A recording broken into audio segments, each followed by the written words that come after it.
नमस्कार। ओम गण गणपते नमः। जय गुरु जी। मैं आचार्य श्वेता अरोड़ा आप लोगों का अपने इस यूट्यूब चैनल में स्वागत करती हूँ।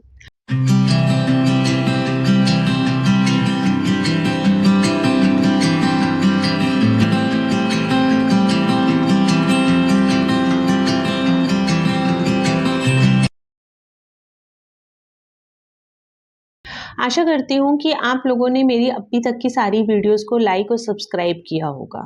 अगर नहीं किया तो कर दीजिए ताकि मेरे आने वाली वीडियोस आप लोगों को टाइमली मिल जाएगी और आप लोग अपनी जानकारी इजीली प्राप्त कर सकते हैं।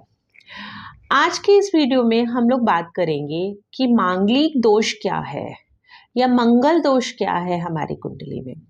कई बार क्या होता है कि जब हम लोग पंडितों के पास अपनी कुंडली दिखाने के लिए जाते हैं तो वो कहते हैं कि हमारी कुंडली में मंगल का दोष है। मंगल का दोष होना और मांगलिक होना ये एक ही तरह की बातें होती हैं।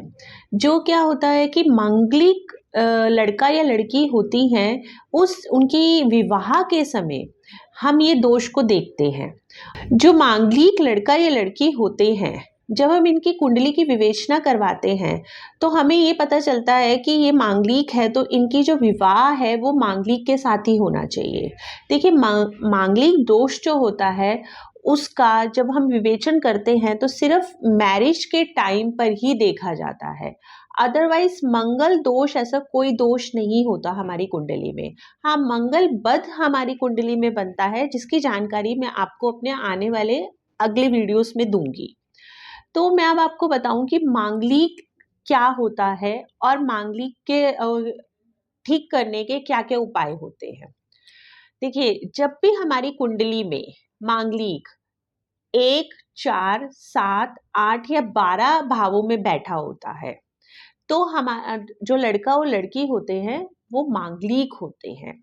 अगर ये मांगलिक दोष किस हमारी मंगल की नीच की राशि में बैठा हो या राहु केतु या शनि के साथ इनका संबंध हो तो मांगलिक दोष जो होता है वह बहुत ज्यादा बढ़ जाता है।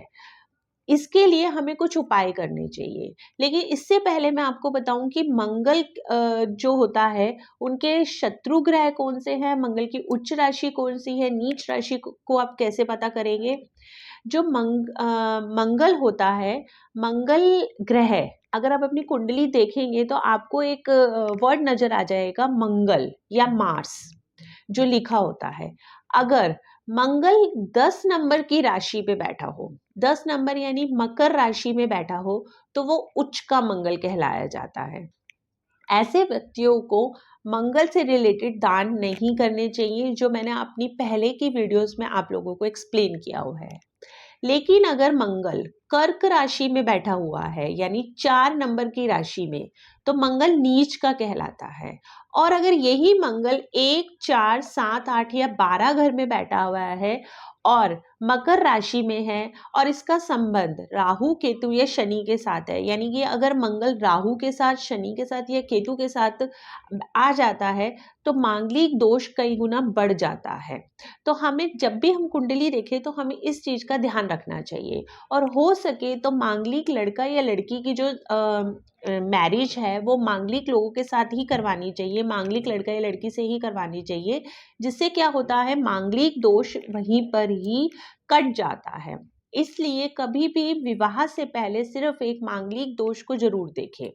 अब अगर मंगल गुरु के साथ बैठा है या सूर्य के साथ बैठा है तो वही दोष जो है मंगलिक का वो और कम हो जाता है, क्योंकि गुरु और सूर्य उनके मित्र ग्रह कहलाते हैं। शुक्र के साथ इसका प्रभाव बहुत ज्यादा नहीं पड़ता क्योंकि वो एक सम ग्रह है, लेकिन बुध भी इनका शत्रु ग्रह है। तो हमें इस चीज को ध्यान रखना चाहिए कि बुध के साथ या राहु के साथ शनि बैठा है, मंगल बैठा है तो ये और बढ़ जाएगा क्योंकि ये इसके शत्रु ग्रह कहलाते हैं। और मंगल की जो दृष्टि होती है वो भी जैसे मंगल की दृष्टि है वो 4, 7 और 8 घर में, यानी मंगल जिस घर में बैठा है वहां से उसकी 4th दृष्टि, वहां से उसकी 7th दृष्टि और वहीं से उसकी 8th दृष्टि जिन जिन भावों पे पड़ती है वहां पर भी मंगल का जो इफ़ेक्ट होता है वो बहुत ज़्यादा पड़ता है। उनको आपको ये भी ध्यान देना चाहिए फॉर एग्ज़ाम्पल कि मंगल अगर हमारा लग्न कुंडली में बैठा है, लग्न में बैठा है, यानी फर्स्ट हाउस में, तो वहां से अगर हम देखें तो हमारा फोर्थ हाउस जो होता है, हमारा चतुर्थ भाव, हमारा सुख का भाव होता है। तो वहां पर उसकी दृष्टि पड़ने से हमारे सुख में कहीं ना कहीं कमी आती है। और फिर वहां से अगर हम देखें तो सेवंथ हाउस जो कि हमारा कलत्र भाव है, कलत्र और हमारा पार्टनरशिप का भाव है, हमारी विवाह के बाद हमारा जो स्पाउस होता है उसका घर है। तो वहाँ पर भी उसकी दृष्टि पड़ने से जो स्पाउस के आगे साथ अंडरस्टैंडिंग होती है उसमें भी प्रॉब्लम आती है, मतलब उसके भी हमें छोटे मोटे उपाय करने चाहिए। और एट्थ हाउस अगर मैं देखूं तो आयु का भाव होता है, यानी एट्थ हाउस में भी अगर इसकी दृष्टि आती है तो हमारी कहीं ना कहीं एज पे इफेक्ट पड़ता है। इसलिए हमें ये भी ध्यान रखना चाहिए कि मंगल की जो दृष्टि आ रही है वो किस घर में पड़ रही है और वहां से उसका क्या प्रभाव होता है। अब एक छोटा सा उपाय मैं आपको बताऊंगी कि मंगल के दोष को कम करने के लिए हमें क्या करना चाहिए। हमें मंगल के दोष को कम करने के लिए पार्वती मंगल स्तोत्र का पाठ प्रतिदिन कीजिए। सुबह नहा धोकर अपने घर के मंदिर में बैठ जाइए या फिर कोई भी एक आसन ग्रहण कर लीजिए, स्थान बना लीजिए, वहां पर एक आसन बिछाकर आप बैठिए और पार्वती मंगल स्तोत्र का अगर पाठ करेंगे तो मंगल का जो दोष होता है वो कई हद तक कम हो जाता है और हमें एक मंगल से फेवर मिलना शुरू हो जाता है। और व्यूअर्स, अगर कोई और जानकारी हो तो आप नीचे कमेंट बॉक्स पे लिख दीजिए, आपको उसके आंसर्स मिल जाएंगे, नहीं तो आप नीचे लिखे हुए नंबर पे भी मुझे संपर्क कर सकते हैं। धन्यवाद।